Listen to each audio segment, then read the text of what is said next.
Debt is down in shipping at the moment, way down in fact. Ship owners are not having to woo bankers right now. They don't need to. If anything, it's the bankers' turn to buy the drinks and start talking up ways to deploy capital. Because ship owners are paying down loans while they can, and bank loan deal flows have slowed to a trickle.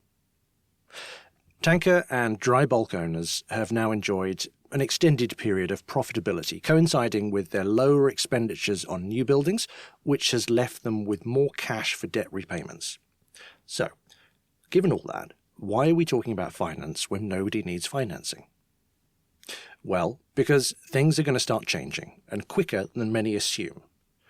Capital has already started to become more selective around sustainability criteria, and that trend is only going to increase the nearer we get to decarbonisation checkpoints, which, lest we not forget, now sees shipping as a zero-carbon industry by 2050. And I'm not talking about a voluntary push by the industry's green frontrunners keen to get ahead of the sustainability curve. Oh no. I'm talking about a transformational process that sees emissions transparency forced upon an industry that will find it increasingly difficult to access finance unless its emissions are on the right side of that 2050 trajectory. And this is not just a shipping story. The banks are under pressure as well. They need more bang for their buck so that they can meet the tighter capital rules under Basel IV, the banking rules that are being implemented over the next 5 years. The greenness of green finance in shipping may not be the headline story today, but it is about to change how shipping operates and arguably determine the future direction of the industry. All the regulations are in place, but the real pain is not being felt yet. But if you speak to any bank, they will tell you in 5 years from now, we will be in a totally different world. That's Alexander Severis, Chief Executive of Euronav and CMB. Now, he's going to be a familiar voice to regular listeners, but I'm starting with Alex because he's that rare breed of ship owner who has been prepared to match his rhetoric with action. And he's learned the hard way that the commercial appetite for genuinely green shipping and finance, well, is not there yet, not even close.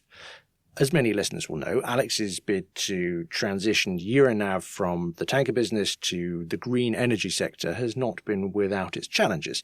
And in fighting off the traditionalist tanker kingpin, John Fredrickson, he has effectively set up an early A/B test in the industry, essentially gauging the appetite for green shipping.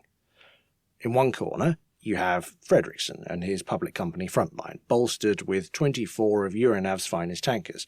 They're pursuing a textbook play to cash in on a market upcycle.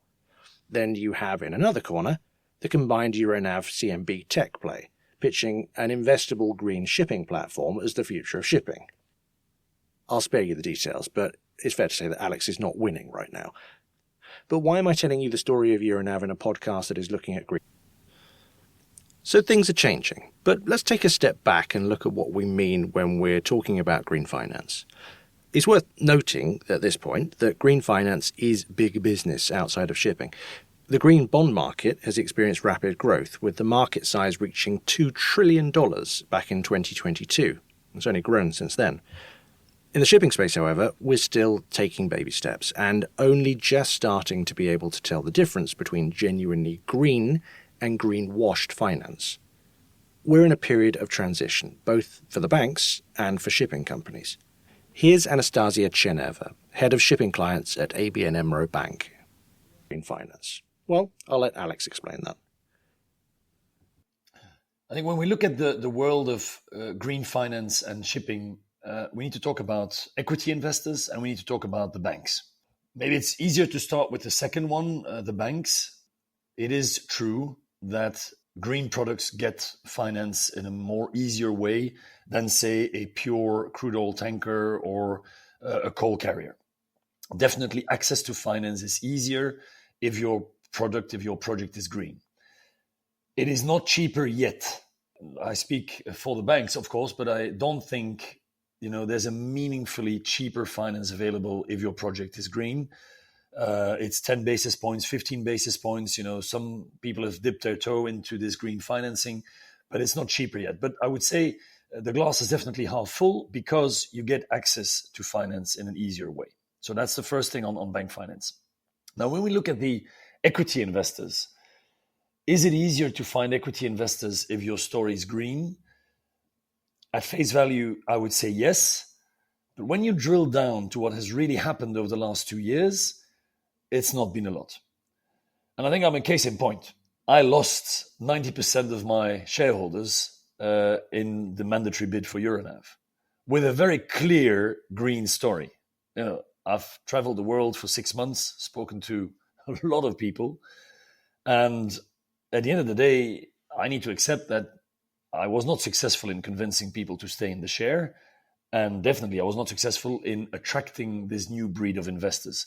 So is it because my story was not the right one? Is it because of me? Is it because it's too early? I don't know. Maybe it's a mixed bag.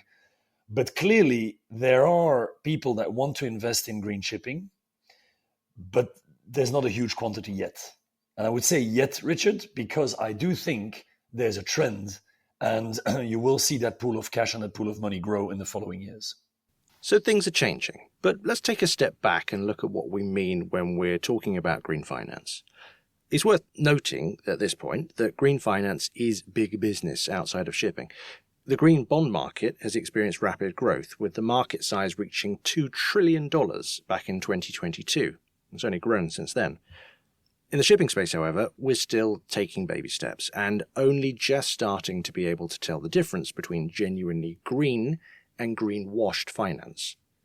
We're in a period of transition, both for the banks and for shipping companies. Here's Anastasia Cheneva, head of shipping clients at ABN AMRO Bank. Obviously, across industries and markets, different markets, players are establishing their roles to play in the sustainability transition of the world economy. So how should companies adapt their operations?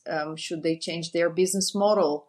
Should service providers change the features of their products? This is where banks come in. And that while regulations are very complex in transition themselves, and they're quite scattered. So there's no one uniform voice of what does green look like. So obviously there's room for interpretation in one's storyline and communication. Now, if we turn to shipping, obviously the podcast audience is well aware that shipping is the most efficient transportation method. It's responsible for 3% of the world's CO2 emission. And yes, it is polluting, and it's a sector that is hard to abide, and there's no quick fix in terms of availability or scalability. Now, having said that, the EU taxonomy, it's very clear on what green is and what transition finance is. And we at ABN AMRO abide to this EU taxonomy. And because shipping is hard to abide sector, there's no lot of truly green financing. We have done already the first steps. We have provided debt to methanol carriers sailing on methanol, but the majority of our financing is sustainability linked. I do support such products very much simply because this is the first step in the right direction. And what I'm told by the clients that are embracing products that are sustainability linked is that it helps also their internal dialogue. How should we organize our operations? How shall we measure progress? What are the right KPIs in place? What is the dialogue that we should be having with our suppliers and buyers? There's a lot of skepticism, and I think the reason is that there's no clear reward for doing that. But at the end of the day, it is a long transition. It's going to take a lot of steps. And I think that the people that are embracing those first steps will be the winners of tomorrow, simply because there will be a lot of adjustment in operations, business models, and your products available. So changes to come. But right now, green finance is arguably not much to write home about. It's not even that green in many cases, and not that attractive, even if you did want a loan, which most ship owners don't right now. But that's a situation that is going to change.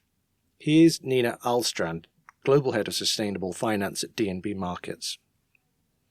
I do think if we sort of take one step back I think we're currently in quite an important shift when we talk about sustainability, that the past few years, most sustainability agendas, they have focused on setting these long-term net zero emission targets for 2050 without perhaps full insights into what that means in the shorter term perspective. And as an example, maybe you've seen the net zero tracker, which identifies net zero ambitions across the world. And they, for 2023, they said that approximately half of the world's listed companies have set such a net zero target, but only 4% of them are deemed to be credible. And that's, of course, quite interesting, but I would say not necessarily strange, because setting that target, that's the starting point.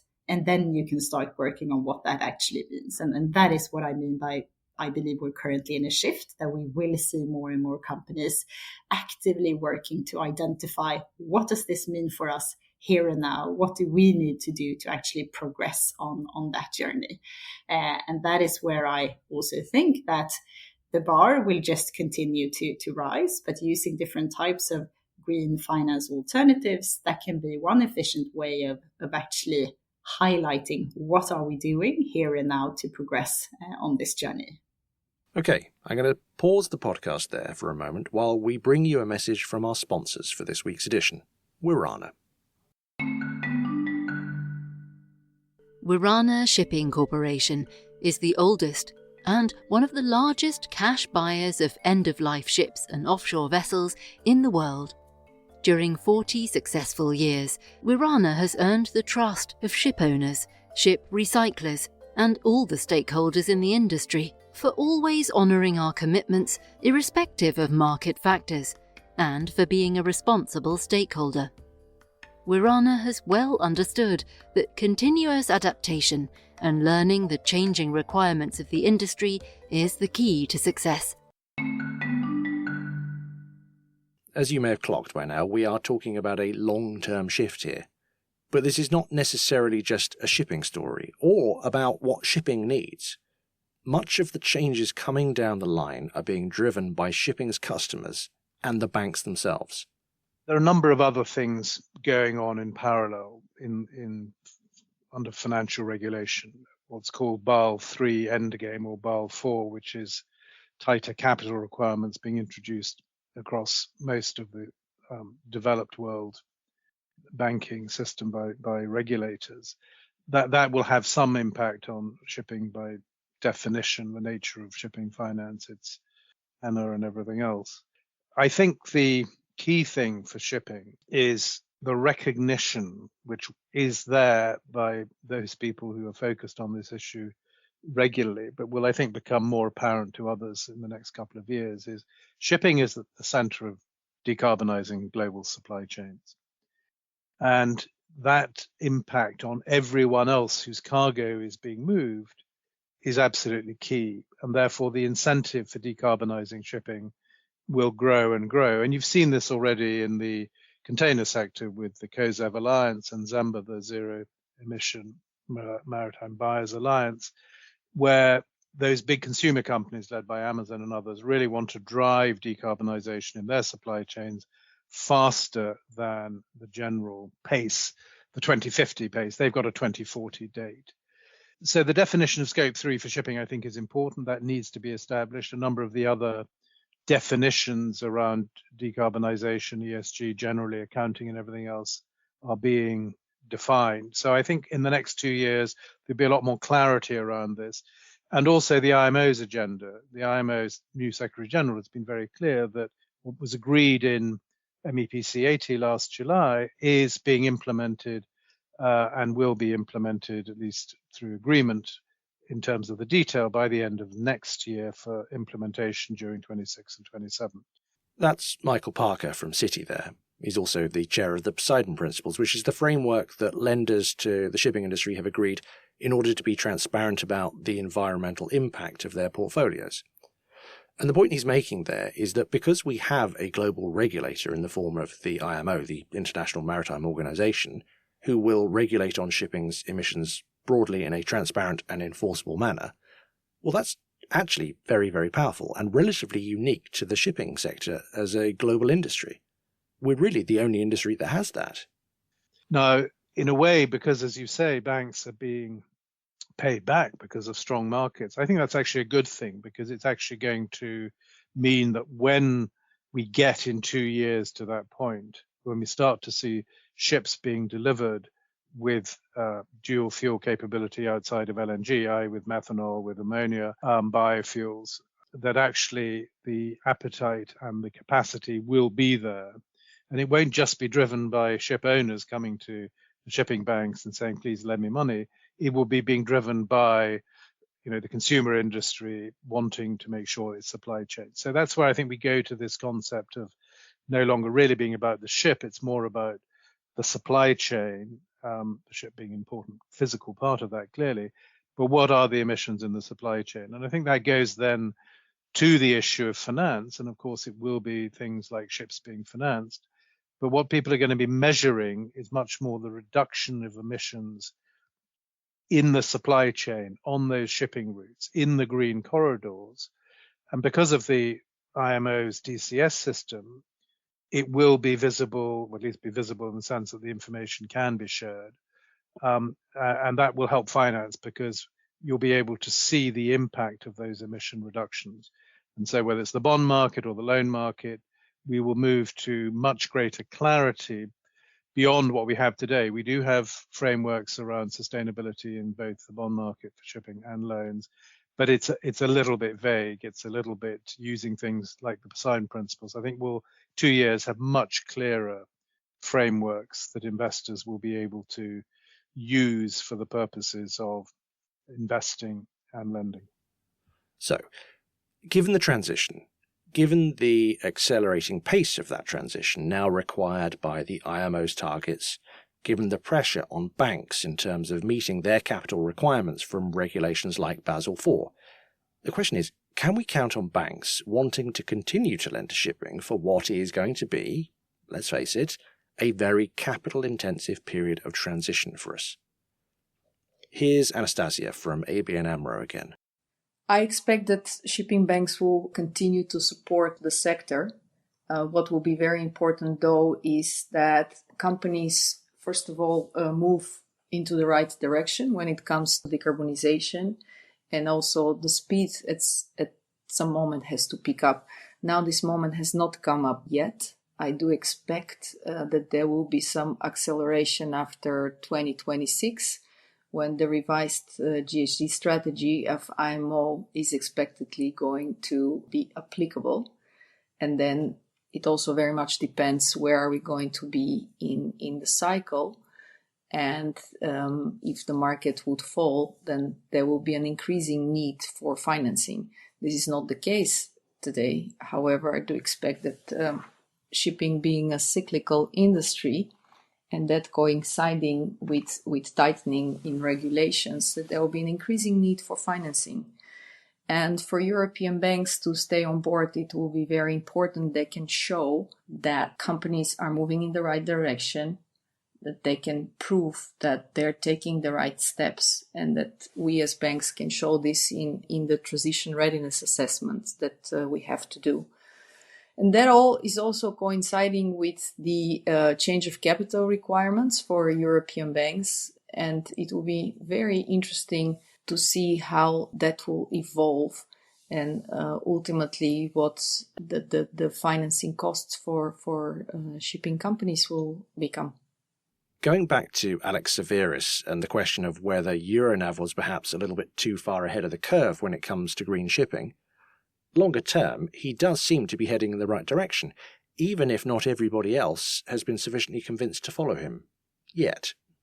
No, I think I can make the parallel with the CO2 tax and shipping, and when it will come and when we will feel an impact. I mean, as you know, since the 1st of January of this year, shipping needs to pay for its emissions when ships call European ports or when they trade within Europe.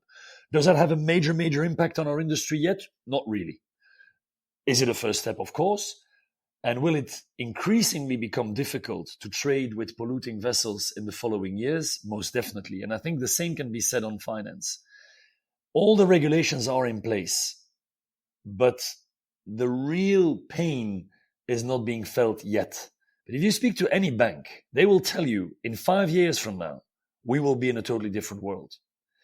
And this is the story of the energy transition. Is not only a story about, what do you need to do to be future proof? It is, am I already taking the steps today so that I'm not missing the boat as and when the regulations are really going to start to bite? And I think that's at the end of this decade. As from 2030, no doubt about it, if regulations stay in place and don't get turned around by politicians, I think both on the bank finance, but also on shipping and the energy transition, we will see that whoever has taken steps in advance, like I think we are doing right now, will have a big advantage compared to the rest.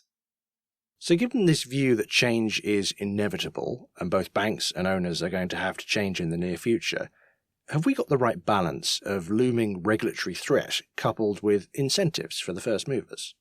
Well, as ever in shipping, it's not a one-size-fits-all policy. Here's Nina from DNB Markets again. I definitely think that there is a combination of a carrot and a stick, but in the short term, I do believe it's more of a carrot currently, because both banks and investors, we have all set our net zero targets for our portfolios, and that means that the companies we finance, they must reduce their emissions for sort of us to reach our targets. So we are quite keen to support and prioritize clients who show a strong willingness to accelerate their sustainability agendas. And that might be to offer discounts on green or transition finance, or as in sustainability linked finance, tie the cost of the finance to the sustainability performance of the issuer. But I do believe that most banks, we are not yet at a point where we would exclude clients purely based on their climate-related performance. But we do then try to reward those who show progress. And we do know that everyone has different starting points. We don't necessarily expect perfection. But we do want clients to show that they have an awareness and understanding of both the climate-related risks and opportunities that they face. All of which sounds very reasonable. And it should be stressed again that we are talking about changes happening over a period of time, not an immediate shift. But ultimately, we are talking about capital only starting to flow towards those clients who are prepared to make the right decisions. So, is there some danger that some quarters of shipping get left behind if they fail to move fast enough? There's no reason for any particular sector to get left behind. I know you want to talk about the squeeze middle. You always do. And what I've discovered in talking to some of those people in the squeeze middle who have very small number of ships, who are determined to get through the transition, and I think that's an important thing to recognize, that whilst the cost of this will be higher, as long as an owner with few ships is willing to accept that, to a large extent, it will be determined by the supply and demand for freight and everything else. If we have a oversupply, they will go out of business before everyone else, as has normally happened in shipping cycles. What I do think is that a number of the services that this whole transition and regulation and disclosure, transparency much more broadly requires, is going to be difficult for smaller ship owners to afford. It'll make more sense for them to outsource some of those things that they might be doing today. And I think that's a good opportunity for, some other sectors of shipping, like ship managers, for example, ought to be able to help provide those sort of services.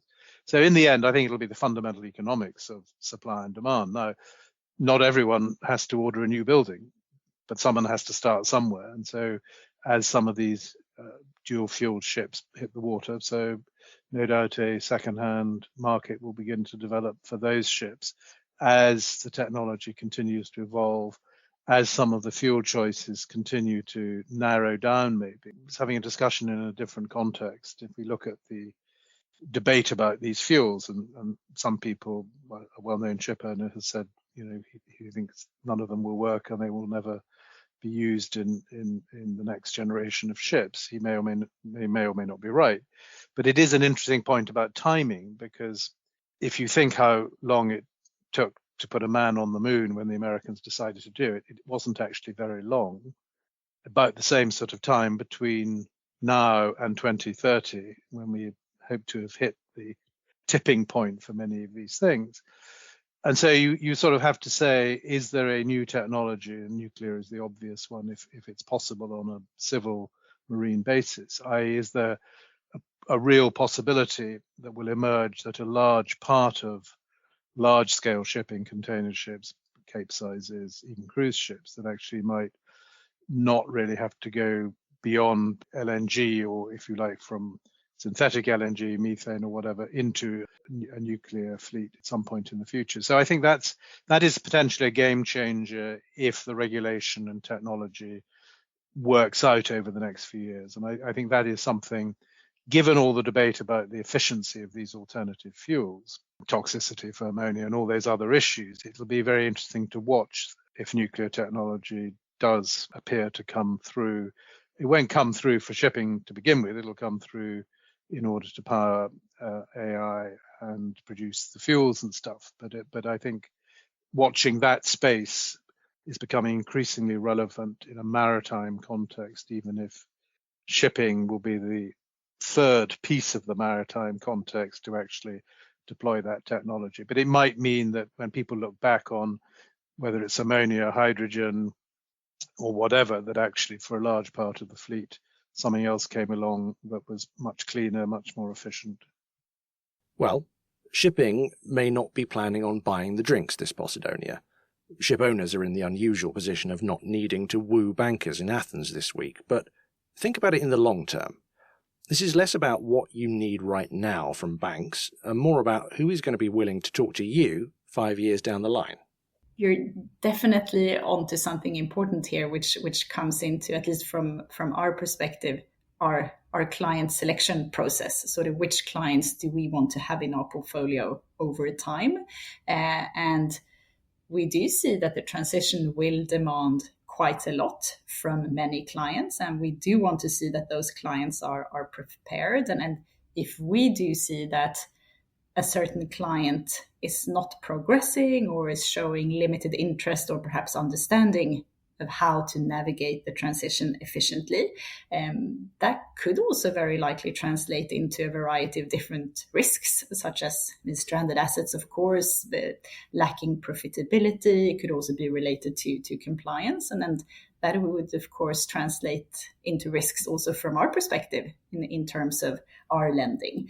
And that would then simply not be a client that would be prioritized from a capital allocation perspective in the longer term. Regulation is coming, along with enforced transparency. We know that. And even without it, commercial pressures are going to force companies to disclose their emissions. We see that already in the Sea Cargo Charter decisions that are already being made based upon that data. And this is the direction of travel here. As it plays out, it will create potentially a 2 or even 3-tier market. That's what may make finance more selective as people move away from refinancing older ships because older ships are less efficient. So market forces, cost of capital, rationing of capital, they're going to be the 3 things that are going to probably drive it in the future. That and the banking regulators, after the last financial crash, wanting to keep their leverage no higher than 60-65%. So, while shipping may not need green finance right now, remember, the future comes with a very, very expensive transition with a lot of capital commitment. Maybe think about that when your friendly shipping banker is buying the drinks at Posidonia this week. It may be a very, very expensive round next time you see them. Anyway, that is where we are going to leave it for this week. My thanks to our kind sponsors for this edition were Rana. Very much appreciated, chaps. Thank you. Also, my thanks to my guests this week. Alex Severis from Euronav, Michael Parker from Citi and the Poseidon Principles, Nina Alstrand from DNB Markets, and Anastasia Chaverna from ABN AMRO Bank. And of course, thank you for listening. If any listeners out there are in Posidonia, as I suspect many of you will be, the Lloyd's team are going to be out there as well with you, and I will be working my way around the events and the parties with my microphone in hand, so do stop me and have a chat if you see me. But for now, though, have a good week and stay safe out there.